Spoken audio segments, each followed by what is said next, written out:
Selamat datang kembali di channel The Traders Lifeline, Help Revive Your Trading. Kita mulai analisa dari time frame weekly seperti biasa. Ini analisa SAU USD untuk pergerakan harga dari tanggal 9 sampai 13 Juni 2025. Kita lihat harga masih mentaati candle range weekly-nya, di mana harga masih belum berhasil body break di atas candle range high-nya. Minggu lalu dia masih gagal break up di atas candle range high-nya. Jadi kalau candle ini pun yang kelihatan seperti seolah-olah udah body break, ini sebetulnya masih belum berhasil body break. Candle range-nya di 3357.88, itu di 3357.63. Candle sebelahnya pun juga sama, 3357.63 bodinya. Jadi seperti saya bilang, ini masih bergerak di dalam range daripada candle weekly ini. Nah, untuk minggu ini kelihatan rejection candle ke bawah, dan kalau kita ukur, ini dia penutupannya masih di bawah 0,5 dari body candle minggu lalunya. Jadi nggak ada kekuatan naik. So, di weekly kita bearish. Dugaan saya ini akan kembali turun ke 3193. Nah, dalam dia turun, yang kita harus perhatikan di weekly ini ada range ini. Ini low-nya di 3203, candle range low-nya. Tapi, tetap kalau saya lebih percaya harga akan ke 3193-nya, karena ini weekly candle masih bertahan, harga masih bergerak di dalam range weekly candle yang ini. Kecuali kalau di sini ada body break, nah barulah kita menggunakan range yang baru ini. Tapi ya nggak ada salahnya, kita tetap nanti akan perhatikan bagaimana reaksi harga kalau benar turun ke 3203. Di time frame berapa? 1 jam, nggak boleh di bawah 1 jam. Kita mau lihat rejection atau break. Terus sekarang kita turun time frame daily. Di time frame daily ini kalau saya lihat harga terakhir gagal false break buy side liquidity ini. Kita singkat dengan BSL, buy side liquidity.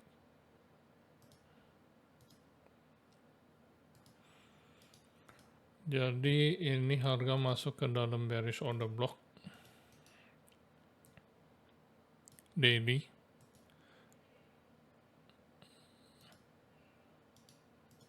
Dan dia false break terhadap buy side liquidity daily-nya.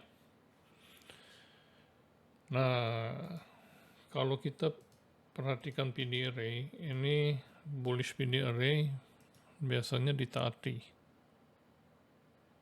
Tapi di sini kan juga ada nih bullish PD array.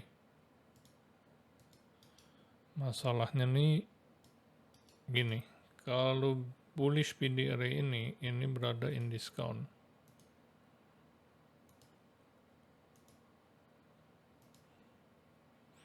Well, di perbatasan lah. Jadi kalau yang sekarang ini dia di perbatasan nongol dikit ya.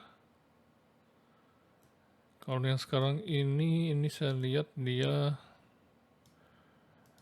di premium masih. Walaupun wick-nya ini berada in discount. Nah, ini kalau kita pakai PD array, tapi saya jujur kurang suka menganalisa pergerakan harga menggunakan PD array. Karena kurang bermakna. Tidak terlalu mewakili mekanisme pasar menurut pengertian saya. Satu ini in discount, di perbatasan, wick-nya di diskon, tapi secara keseluruhan in premium. Saya mau lihat ini dilanggar ke bawah. Kedua, karena ini sudah sweep likuiditas di atas, kalaupun dia mau lanjut naik, dia harusnya mengambil likuiditas dulu di bawah. Jadi kalau secara analisa di daily-nya, ini nanti menarik untuk diperhatikan. Sell-side liquidity-nya di bawah. Kita singkat SSL. Tapi balik lagi kalau secara weekly candle atau weekly time frame, ini SSL ini tidak perlu kita risaukan karena ini adalah inside bar. Ini candle range low dari candle merah ini. Nah, candle merah ini adalah inside bar dari candle hijau sebelumnya. Jadi inside bar ini harusnya kita abaikan saja. Jadi nggak apa-apa sih, kita tetap perhatikan nanti apakah satu ini betul dilanggar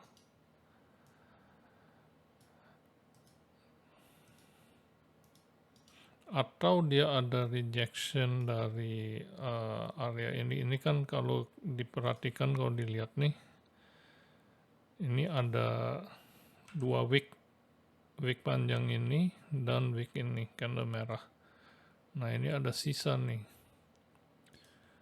Wick itu sama seperti imbalance. Ini ada sisa wick yang belum disentuh atau belum termitigasi sebesar ini.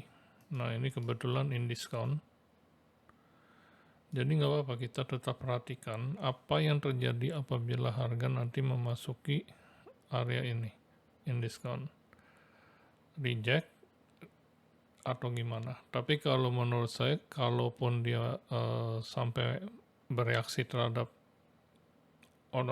rejection block bullish ini, paling hanya reaksi kecil untuk nanti lanjut turun. Saya tetap yakin harga akan turun ke candle range low weekly-nya lagi.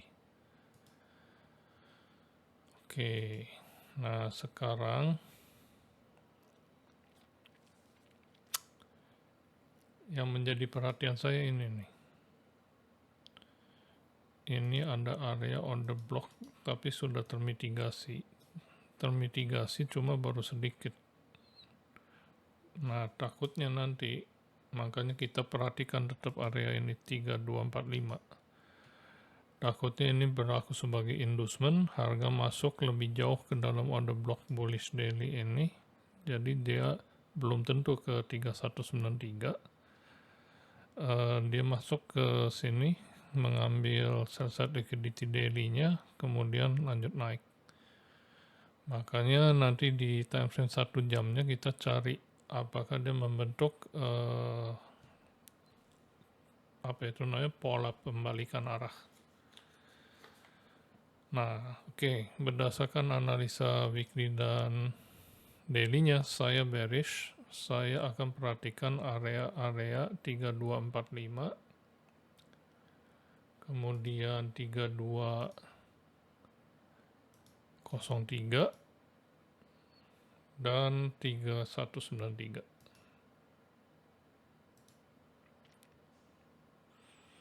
Nah, sekarang kita turun time frame 4 jam untuk finalisasi analisanya.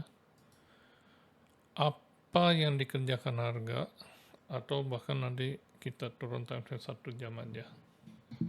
Time frame daily itu pasangannya dengan time frame 1 jam. Apa sih yang dikerjakan harga terakhir di akhir minggu? Jadi kalau kita lihat harga itu di hari Kamis kemarin dia manipulasi bearish.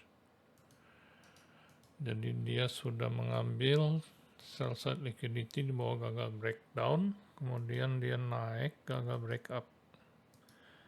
Ini yang panah biru ini Judas swing ya, Judas swing bearish.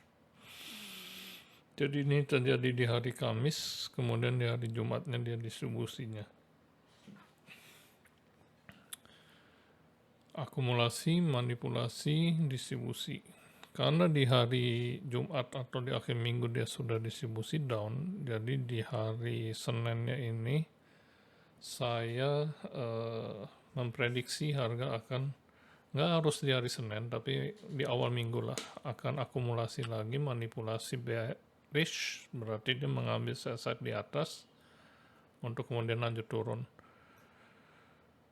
Mungkin nggak di hari Seninnya dia continuation down. Kalau saya lihat pergerakan harganya seperti ini di hari Jumatnya, di mana distribusinya itu kelihatan lemah, candlenya kecil-kecil, banyak wick atas bawah, dan ada 2 candle hijau nih. Ini kelihatannya sih nggak kuat. Hari Seninnya itu harusnya bukan lanjut turun, tapi dia kelihatannya, kalau menurut saya, prediksi saya ini akumulasi. Dan ingat ya, kalau saya kasih prediksi di channel saya ini bukan berarti nanti tradingnya patok mati kepada prediksi, tapi tetap kita perhatikan apa yang disajikan oleh harga. So, prediksinya adalah hari Senin atau awal minggu lah, itu akumulasi ya, jadi akan membentuk akumulasi dulu.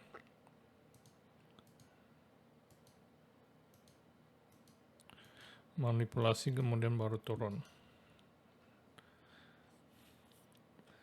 Nah, kalau kita secara teori, quarterly teori, itu harusnya kalau Seninnya akumulasi, manipulasinya di hari Selasa, distribusinya di hari Rabu. Nanti hari Kamisnya bisa continuation atau pullback atau reversal. Tapi seperti kita lihat di minggu ini, itu tidak bisa dipatok mati seperti itu. Jadi kita time frame 4 jam. Biar lebih jelas, ini adalah pergerakan harga hari Senin. Saya sudah minggu lalu kan udah bilang hari Senin tuh akan lanjut naik. Awal minggu sih saya bilang akan lanjut naik. Jadi ini distribusi atau X, ya kan, di awal minggu hari Senin minggu ini. Habis itu kan harusnya akumulasi di hari Selasa, manipulasi dari Rebo, hari Kamisnya harusnya distribusi lagi. Tapi ini kalau kita lihat, dia distribusinya menunggu NFP. Karena di minggu ini tuh ada volatility driver, big news, non-farm payroll di hari Jumat. Sehingga semua gerakannya ini bergeser mengikuti schedule big news non-farm payroll. Jadi yang ada X-nya di hari Senin, akumulasinya di hari Selasa dan Rabu, manipulasinya baru di hari Kamis, distribusinya baru di hari Jumat. Ya, saya ulang, jadi harusnya kan Senin distribusi, X dia reversal dari hari Jumat sebelumnya turun. Kemudian hari Selasanya harusnya akumulasi, manipulasinya di hari Rabu, dan harusnya distribusi dari Kamis. Tapi ini semuanya geser 1 hari mundur menunggu NFP. Ya. Nah, jadi sekali lagi, kalau berdasarkan quarterly teori, ini harusnya akumulasi di Senin. Kenapa? Karena ini sudah distribusi di hari Jumatnya. Dan kita lihat juga di pergerakan harga time frame 1 jamnya ini distribusinya kurang jos. Jadi kalau misalkan benar prediksi saya hari Senin itu diakumulasi, harusnya Selasa manipulasi, Rebo distribusi. Tapi kita nggak bisa patok mati begitu. Pokoknya kita mencari akumulasi manipulasi di awal minggu. Nah, manipulasinya kalau sesuai dengan analisa saya bearish. Nanti yang harus kita perhatikan adalah sekali lagi 3245, 3203, dan 3193. Dan ini menurut saya ada kemungkinan memberikan reaksi di rejection blocknya ini yang in discount. Cocok kenapa? Karena untuk harga turun kita butuh dia reject dari suatu area, naik lagi dulu, mengambil buy side di atas, baru turun. Tapi level ini saya mau lihat bertahan, tidak dilanggar. Karena ini adalah bearish PD array in premium. Dalam downtrend, aturannya adalah bearish PD array in premium harus ditaati. Nggak boleh dilanggar. Sehingga this buy side liquidity 4 jam over here is out of the question, nggak boleh diambil.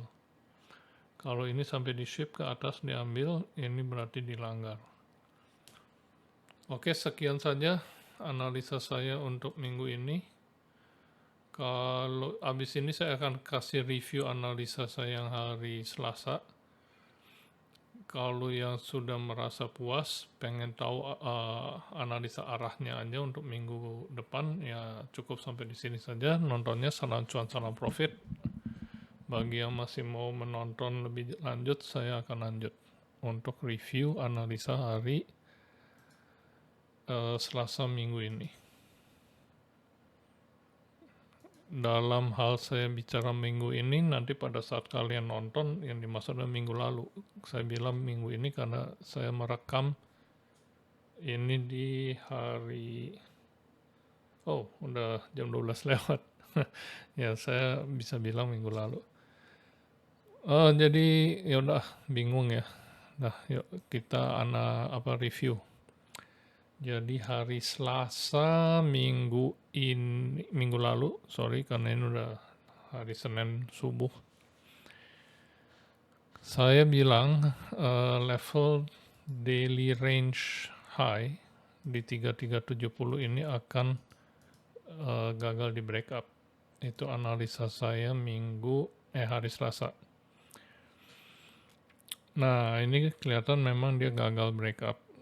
Kemudian dia lanjut turun. Jadi secara garis besar analisanya benar. Nah, yang saya kurang kerjaan adalah bikin analisa secara detail soal manipulasi akumulasi yang saya mau lihat terjadi di hari berikutnya, hari Selasanya. Di mana saya bilang London mudah-mudahan bisa menciptakan high of the day. Saya ingat banget tuh saya ngomong gitu. Which is too presumptuous. Jadi terlalu pede sih kalau analisa terlalu detail gitu. Kita ini bukan puppeteer market. Kita nggak bisa mendikte apa yang akan terjadi di market. So sebaiknya kita jangan terlalu detail ya, seperti itu. Belum saatnya untuk buat saat ini. Tapi betul di London, nah ini kok nggak jelas sebentar. Nah, jadi ini kalau kalian perhatikan, ini ada kotak warna abu-abu, ini saya hapus dulu semua deh. Ini ada kotak warna abu-abu, kotak warna merah, hijau, dan biru tua. Jadi abu-abu ini Asia Session, yang merah ini adalah London. Kemudian yang hijau ini ada New York AM, yang biru tua ini New York PM Session. Dan kalau kita lihat, ini memang terjadi manipulasinya di London. Jadi partially bener nih apa yang gue ngomong di analisa hari Selasa minggu lalu. Tapi Londonnya tidak menciptakan high of the day. Oke. Ini gue yakin banget di time frame kecilnya menciptakan manipulasi bearish. Oke, kita nggak percaya karena ini kenapa? Candle hijau mengambil bawah dan atas. Secara urutannya pembentukan candle bullish itu harusnya open, low, high, close. Yang mana berarti dia open, low dulu, turun, high, baru close. Yang berarti kalau dia turun dulu baru naik, terakhir kan dia berarti gagal break up. Itu bearish manipulation.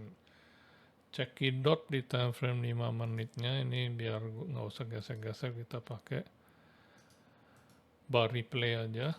Kita turun time frame 5 menit, dan kalau kita lihat ini range-nya high ini dan low ini.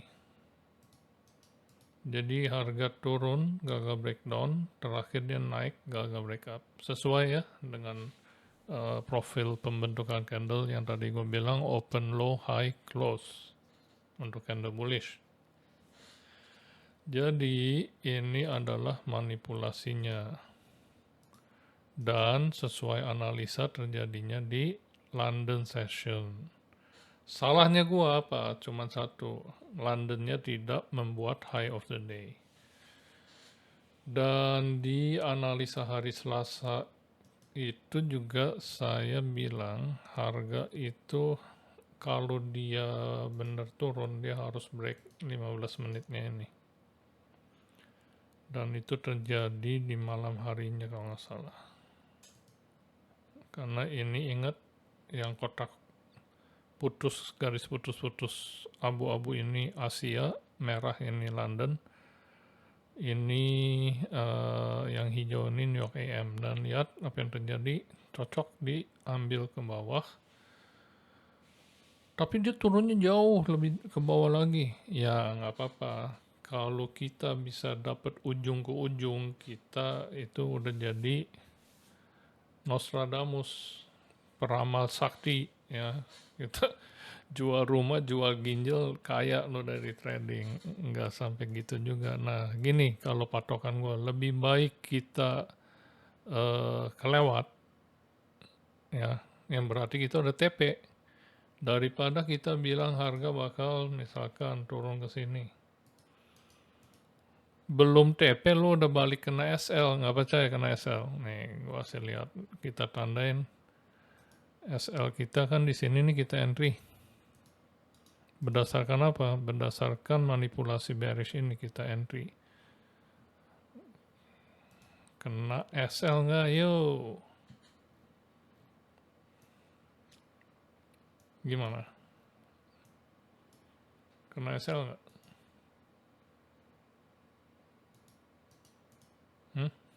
Jebret. Bukannya cuan, bocuan. Ya kan? Kalaupun kita entry-nya di atas sini, misalkan kita morning person jam berapa ini? Jam 6 pagi kita udah trading. Kena SL nggak? Kalau di sini kita nggak take profit, kita bilangnya bakal turun ke sini. Jebret, kena juga. Ya, boro-boro nyampe target. Jadi lebih baik target kita kedeketan, TP, dia masih lanjut turun, ya sudah. Yang penting udah cuan. Ini lo untung berapa nih kalau lo masuk di atas? Asal aja lah. Ini sudah berapa tuh? $35 pergerakan harga turun. Kalau di sini kita entry, ini kita memang dapatnya nggak gede. Ini cuma $11,5.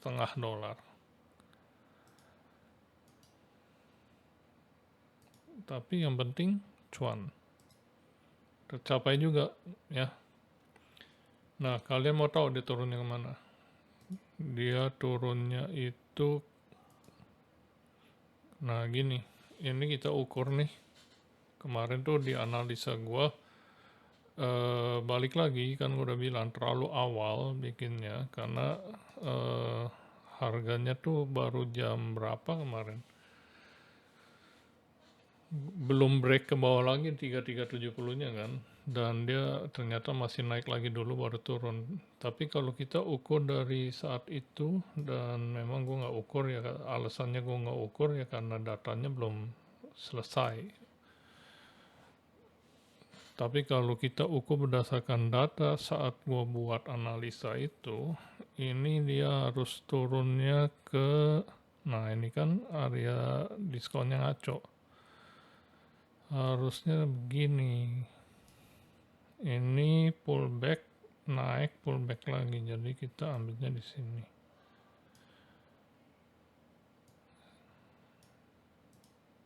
Dia turun ke diskon cuy, tuh.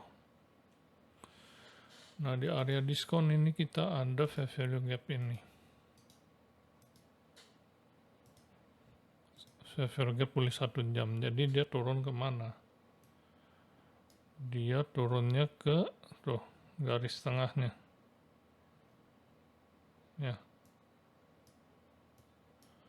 masuk kena garis tengahnya, kemudian balik naik. Inilah the power of consequent encroachment fair value gap. Tapi in general, kalau gue boleh bilang, hari Selasa analisanya cukup oke, sukses. Untuk di hari Selasanya itu, gue udah bilang di London manipulasi untuk lanjut turun, mengambil kemana? Ke 15 menit punya low. Bisa lebih baik nggak? Bisa. Ya kan, ukur premium discount. Sekali lagi alasannya kenapa kemarin gue nggak ukur premium discountnya, karena gue tahu di jam-jam segitu tuh belum selesai bergerak harga. Takutnya nanti malah rancu, jadi gue ambil low hanging fruit targetnya aja, daripada takutnya terlalu jauh di bawah nggak kesampaian. Yang gue salah adalah Londonnya tidak menciptakan high of the day-nya. So, begitu saja review untuk analisa hari Selasa supaya pada paham. Thanks for watching, see you in the next video. Sekali lagi, saran cuan dan profit. Bagi yang menonton sampai akhir, acung jempol buat kalian. Ingin belajar ya, hebat semangatnya. Bye.